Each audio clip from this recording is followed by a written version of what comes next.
दोस्तों, एक बार बिट्टू के मम्मी और पापा उसके घर से भगा देते हैं क्योंकि वह पढ़ाई लिखाई नहीं करता था और दिन भर मोबाइल चलाता था। तो बिट्टू अपने घर के सामने आकर के रोने लगा और वह सोचने लगा कि अब हम कहाँ जाएंगे।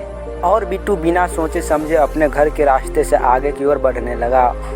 और वह जाते जाते एक बहुत बड़े गांव में पहुंच जाते हैं और उसको कुछ नहीं पता होता कि हम कहाँ जा रहे हैं और सीधे रास्ते की ओर वह जाने लगता है।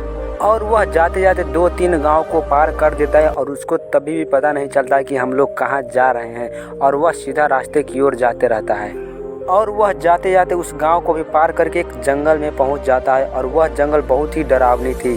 शाम का समय हो चुका था। बिट्टू को बहुत डर भी लग रहा था और डरते डरते एक पेड़ के पास जाकर के वहाँ पर बैठ जाता है और सोचने लगता है कि अब मैं क्या करूँ। काफ़ी देर बैठ कर के वहाँ पर सोचने लगता है कि अब मैं क्या करूँगा, घर जाऊँ या फिर कहाँ पे जाऊँगा। और थोड़ी देर आगे बढ़ता है दूसरी जंगल की तरफ। तभी उसे सामने एक ऐसी पेड़ दिखाई देती है जिसमें एक बहुत बड़ा छिद्र था। और बिट्टू डरते डरते उस पेड़ के पास जाकर के वहाँ पर खड़ा हो जाता है और इधर उधर देखने लगता है कि कोई यहाँ पर है तो नहीं। और बिट्टू खड़ा होकर वहाँ पर उस पेड़ को देख ही रहा था। तभी उसके सामने एक उड़ती हुई चुड़ैल आ जाती है और उसके पास आकर के खड़े हो जाती है। बिट्टू चुड़ैल को देख कर के बहुत डर जाता है और वहीं पर खड़े होकर रोने लगता है कि मुझे छोड़ दो, मुझे घर जाने दो।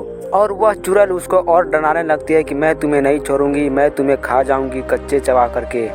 तो बिट्टू डर के मारे उस चुड़ैल से माफ़ी मांगने लगता है कि मैं इस जंगल में अब कभी नहीं आऊँगा। तभी चुड़ैल पूछती है कि तुम इस जंगल में क्यों आए हो।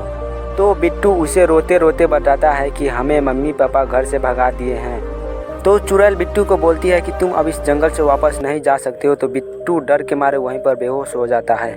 इसके बाद वह चुड़ैल बिट्टू के साथ क्या करता है पार्ट 2 में देख लेना।